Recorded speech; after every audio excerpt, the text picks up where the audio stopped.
Geez, look at the water coming up the driveway. It's not stopping. The whole road is just gone. It began as a warning on a weather map, a messy mix of low-pressure systems converging over the Atlantic. But for the millions of residents across Nova Scotia, New Brunswick, Prince Edward Island, and Newfoundland, the reality has been far more brutal. Beautiful freezing rain in Montreal, but there are some consequences. There is no electricity and trees are falling down.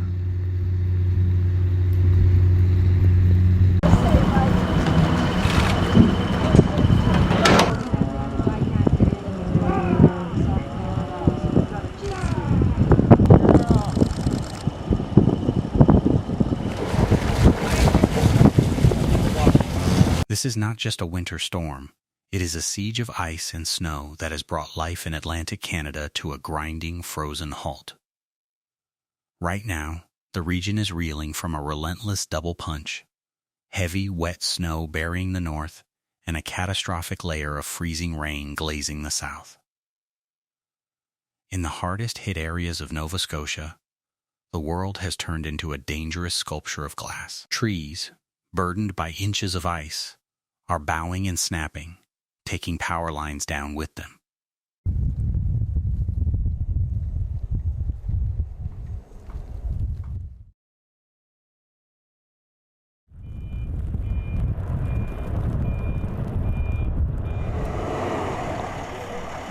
Got trapped there? Oh yeah, I'm trapped. And I just spent half an hour digging myself out of my own driveway, and I'm stuck again. What happened to you this morning? Oh, I got stuck right there. I got stuck right in the gas station trying to get some gas. How was driving this morning? Horrible. I should have called in sick.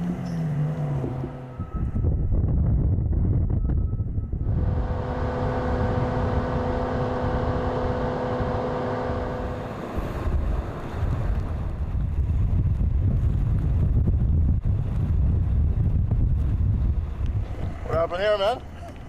He was stuck. I tried to go around him. I got stuck. Bad spot. How's the morning been? Trying to head to work. But Canada life. Bad weather. What can you do? I'm gonna be late.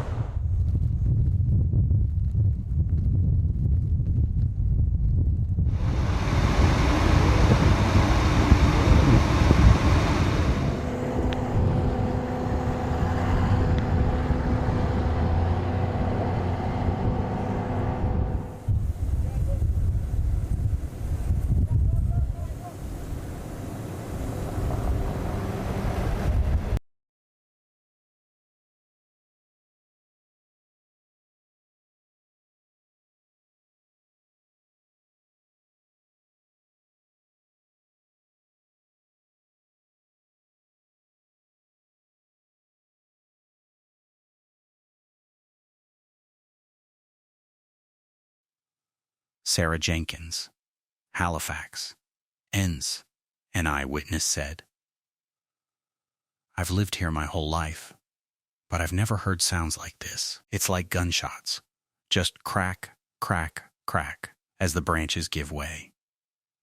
We lost power 18 hours ago. You can see the utility poles swaying in the wind, just coated in this thick, heavy ice. You feel helpless. You just sit in the dark and hope your roof holds.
Further north, in New Brunswick, the struggle is different, but equally desperate. The freezing rain turned to heavy snow, burying communities under nearly 40 centimeters of white cement.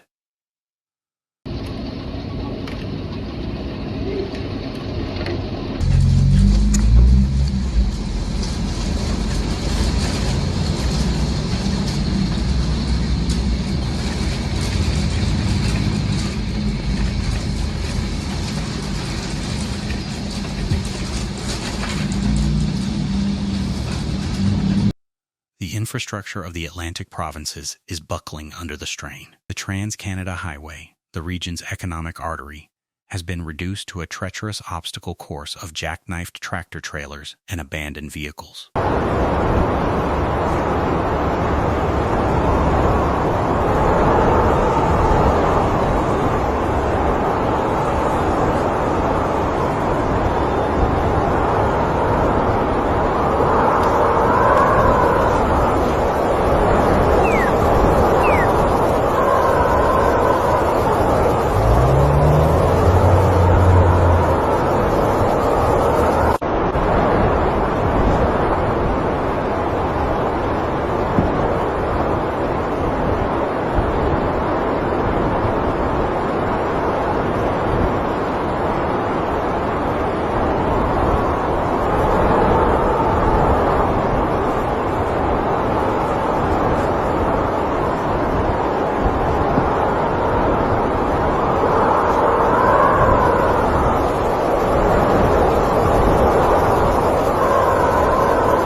In Newfoundland, the wind gusts, screaming at over 100 kilometers per hour, have forced the suspension of ferry services, effectively cutting the island off from the mainland. The environmental toll is visible in the shattered forests of the Annapolis Valley and the rising flood waters in coastal towns, where storm surges have breached seawalls.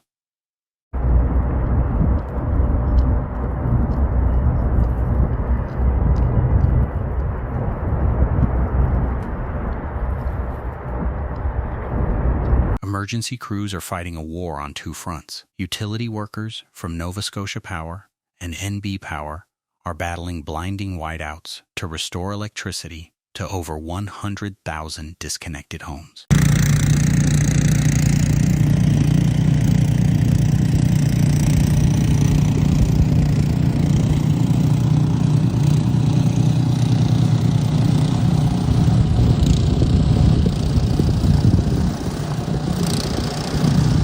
Every time a line is fixed, the wind brings down another. Police and paramedics report response times stretching into hours, hindered by roads that are less like pavement and more like skating rinks. The economic paralysis is immediate. Schools, government offices, and businesses have been shuttered for days. Flight cancellations at Halifax Stanfield and St. John's International have stranded thousands, creating a ripple effect of disruption across the country.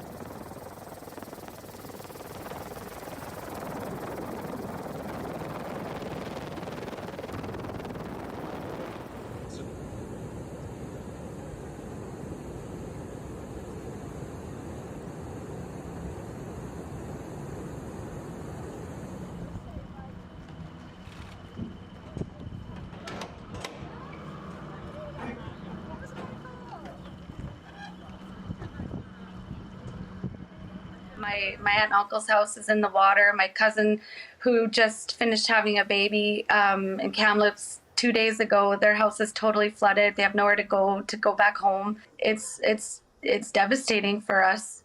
It's going to take years, to get back to where we were.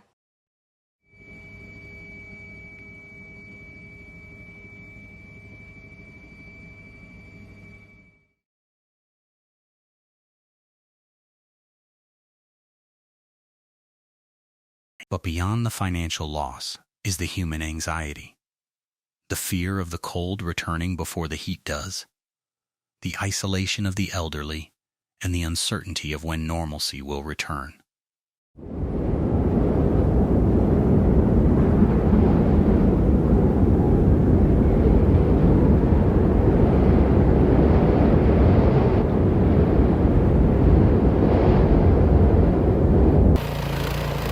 There's a big layer of crust of pretty thick ice from some freezing rain that fell last night, and then underneath that, the first snow that fell yesterday also looks quite fluffy. In New Brunswick, people have been digging out all day, and crews are working around the clock to keep the streets clear. I would compare it to trying to plow salt, really. Some areas saw more than 30 centimeters of snow. Others, a treacherous mix of snow, ice pellets, and freezing rain that caused flash flooding in Moncton and St. John. I'm just working as best I can to find the storm drain so that our swimming pool in the street drains. And then there's the extreme cold. Temperatures here in Ottawa could feel like minus 35 tonight. For many, that means staying indoors or bundling up. Under the heavy coat is a few other layers. But for others, it's a matter of life or death. I don't like to be out here. I just don't have any choice if I want to eat. The big worry, of course, is frostbite, which can happen in just 10 minutes. Toronto's mayor says shelters were nearly full last night, and outreach workers are trying to convince more people on the streets to seek refuge indoors.